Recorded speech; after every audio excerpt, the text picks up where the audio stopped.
हर हर महादेव। आज मैं 12 ज्योतिर्लिंग में सबसे पहले किसका वर्णन आता है। कोटि रुद्र संहिता में 12 ज्योतिर्लिंगों का बहुत सुंदर वर्णन दिया है, जो कि पहला सोमनाथ के नाम से है। शिव पुराण के अनुसार शिव पुराण में दिया गया है कि जो भी 12 ज्योतिर्लिंग का नाम सुबह और शाम लेगा उसकी सारी मनोरथ पूर्ण होगी और सारे पाप ताप कट जाएंगे। तो 12 ज्योतिर्लिंग का नाम सुनने मात्र से दुख, संताप, पाप सारे मिट जाते हैं।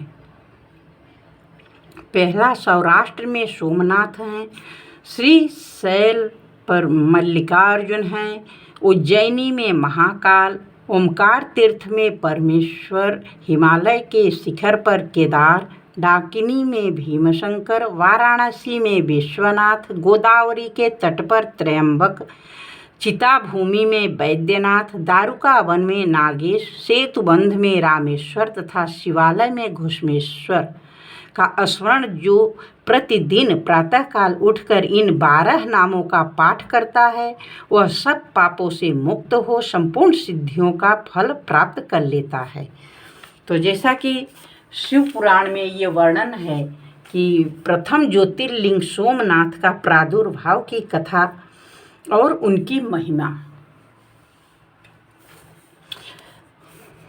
तदनंतर कपिला नगरी के कालेश्वर, रामेश्वर आदि की महिमा बताते हुए सूत जी ने समुद्र के तट पर स्थित गोकर्ण क्षेत्र के शिवलिंगों की महिमा का वर्णन किया। फिर महाबल नामक शिवलिंग का अद्भुत महात्म्य सुनाकर अन्य बहुत से शिवलिंगों की विचित्र महात्म्य कथा का वर्णन करने के पश्चात ऋषियों के पूछने पर वे ज्योतिर्लिंगों का वर्णन करने लगे। सूत जी बोले, ब्राह्मणों, मैंने सद्गुरु से जो कुछ सुना है वह ज्योतिर्लिंगों का महात्म्य तथा उनके प्राकृत्य का प्रसंग अपनी बुद्धि के अनुसार संक्षेप से ही सुनाऊंगा। तुम सब लोग सुनो। मुने, ज्योतिर्लिंगों में सबसे पहले सोमनाथ का नाम आता है, अतः पहले उन्हीं के महात्म्य को सावधान होकर के सुनो। मुनीश्वरों, महामना प्रजापति दक्ष ने अपनी अश्विनी आदि 27 कन्याओं का विवाह चंद्रमा के साथ किया था।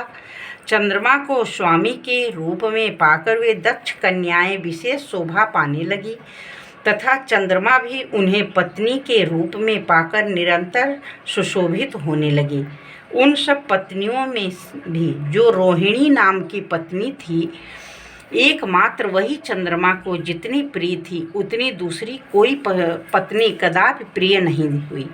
इससे दूसरी स्त्रियों को बड़ा दुख हुआ। वे सब अपने पिता की शरण में गईं। वहां जाकर के उन्होंने जो भी दुख था उसे पिता को निवेदन किया। द्विजों, वह सब सुनकर दक्ष भी दुखी हो गए और चंद्रमा के पास आकर शांतिपूर्वक बोले। चंद्रमा को अच्छे से दक्ष पिता समझाए। दक्ष ने कहा, कालनिधे, तुम निर्मल कुल में उत्पन्न हुए हो। तुम्हारे आश्रय में रहने वाली जितनी स्त्रियां हैं उन सबके प्रति तुम्हारे मन में न्यूनाधिक भाव क्यों है? तुम किसी को अधिक किसी को कम प्यार क्यों करते हो? अब तक जो किया सो किया, अब आगे फिर कभी ऐसा विषमतापूर्ण बर्ताव तुम्हें नहीं करना चाहिए, क्योंकि उसे नरक देने वाला बताया गया है। महर्षियों अपने दामाद चंद्रमा से स्वयं ऐसी प्रार्थना करके प्रजापति दक्ष घर को चले गए। उन्हें पूर्ण निश्चय हो गया था कि अब फिर आगे ऐसा नहीं होगा, पर चंद्रमा ने प्रबल भावी विवश होकर उसकी बात नहीं मानी। वे रोहिणी में इतने आसक्त हो गए थे कि दूसरी किसी पत्नी का कभी आदर नहीं करते थे। इस बात को सुनकर दक्ष दुखी हो फिर स्वयं आकर चंद्रमा को उत्तम नीति से समझाने तथा न्यायोचित बर्ताव के लिए प्रार्थना करने लगे। दक्ष बोले, चंद्रमा सुनो, मैं पहले अनेक बार तुमसे प्रार्थना कर चुका हूँ, फिर भी तुमने मेरी बात नहीं मानी, इसीलिए आज शाप देता हूँ कि तुम्हें क्षय का रोग हो जाए। सूर्य जी कहते हैं, दक्ष के इतना कहते ही क्षण भर में चंद्रमा क्षय रोग से ग्रस्त हो गए। उनके क्षीण होते ही उस समय सब ओर महान हाहाकार मच गया। सब देवता और ऋषि कहने लगे कि हाय हाय, अब क्या करना चाहिए, चंद्रमा कैसे ठीक होंगे। मुने इस प्रकार दुख में पड़कर वे सब लोग विह्वल हो गए। चंद्रमा ने इंद्र आदि सब देवताओं तथा ऋषियों को अपनी अवस्था सूचित की। तब इंद्र आदि देवता तथा वशिष्ठ आदि ऋषि ब्रह्मा जी के शरण गए। उनकी बात को सुनकर ब्रह्मा जी ने कहा, देवताओं, जो हुआ सो हुआ, अब वह निश्चय ही पलट नहीं सकता, अतः उसके निवारण के लिए तुम्हें एक उत्तम उपाय बताता हूँ, आदर पूर्वक सुनो। चंद्रमा देवताओं के साथ प्रभास नामक शुभ क्षेत्र में जाएं, वहाँ मृत्युंजय मंत्र का विधि पूर्वक अनुष्ठान करते हुए भगवान शिव की आराधना करें। अपने सामने शिवलिंग की स्थापना करके वहाँ चंद्रदेव नित्य तपस्या करें। इससे प्रसन्न होकर शिव उन्हें क्षय रहित कर देंगे। तब देवताओं तथा ऋषियों के कहने पर ब्रह्मा जी की आज्ञा के अनुसार चंद्रमा ने वहाँ 6 महीने तक निरंतर तपस्या की। मृत्युंजय मंत्र से भगवान वृषभध्वज का पूजन किया। 10 करोड़ मंत्र का जाप और मृत्युंजय का ध्यान करते हुए चंद्रमा वहाँ स्थिर चित्त होकर लगातार खड़े रहे। उन्हें तपस्या करते देख भक्त वत्सल भगवान शंकर प्रसन्न हो गए, उनके सामने प्रकट हो गए और अपने भक्त चंद्रमा से बोले, शंकर जी ने कहा, चंद्रदेव, तुम्हारा कल्याण हो, तुम्हारे मन में जो अभीष्ट हो वो वर मांगो, मैं प्रसन्न हूँ, तुम्हें संपूर्ण उत्तम वर प्रदान करूँगा। चंद्रमा बोले, देवेश्वर, यदि आप प्रसन्न हैं तो मेरे लिए क्या असाध्य हो सकता है।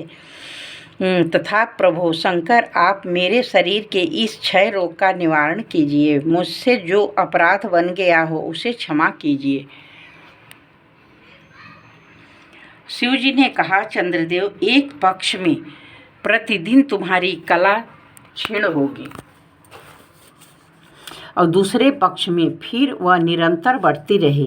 तदनंतर चंद्रमा ने भक्ति भाव से भगवान शंकर की स्तुति की। इससे पहले निराकार होते हुए भी वे भगवान शिव फिर साकार हो गए। देवताओं पर प्रसन्न हो उस क्षेत्र के महात्म्य को बढ़ाने तथा चंद्रमा के यश का विस्तार करने के लिए भगवान शंकर उन्हीं के नाम पर वहाँ सोमेश्वर कहलाए और सोमनाथ के नाम से तीनों लोकों में विख्यात हुए। ब्राह्मणों, सोमनाथ का पूजन करने से वे उपासक के क्षय तथा कोढ़ आदि रोगों का नाश कर देते हैं। ये चंद्रमा धन्य हैं, कृतकृत्य हैं, जिनके नाम से तीनों लोकों के स्वामी साक्षात भगवान शंकर भूतल को पवित्र करते हुए प्रभास क्षेत्र में विद्यमान हैं। वहीं संपूर्ण देवताओं ने सोम कुंड की भी स्थापना की है, जिसमें शिव और ब्रह्मा का सदा निवास माना गया है। चंद्रकुंड इस भूतल पर पापनाशन तीर्थ के रूप में प्रसिद्ध है। जो मनुष्य उसमें स्नान करता है वह सब पापों से मुक्त हो जाता है। क्षय आदि जो असाध्य रोग होते हैं वे सब उस कुंड में 6 मास तक स्नान करने मात्र से नष्ट हो जाते हैं। मनुष्य जिस फल के उद्देश्य से इस उत्तम तीर्थ का सेवन करता है उस फल को सर्वथा प्राप्त कर लेता है, इसमें संशय नहीं है। चंद्रमा निरोगी होकर अपना पुराना कार्य संभालने लगे। इस प्रकार मैंने सोमनाथ की उत्पत्ति का सारा प्रसंग सुना दिया। जो मनुष्य सोमनाथ के प्रादुर्भाव की इस कथा को सुनता अथवा दूसरों को सुनाता है वह संपूर्ण अभीष्ट को पाता और सब पापों से मुक्त हो जाता है। तो सबसे पहले सोमेश्वर नाथ जी का ही वर्णन आता है शिव पुराण में।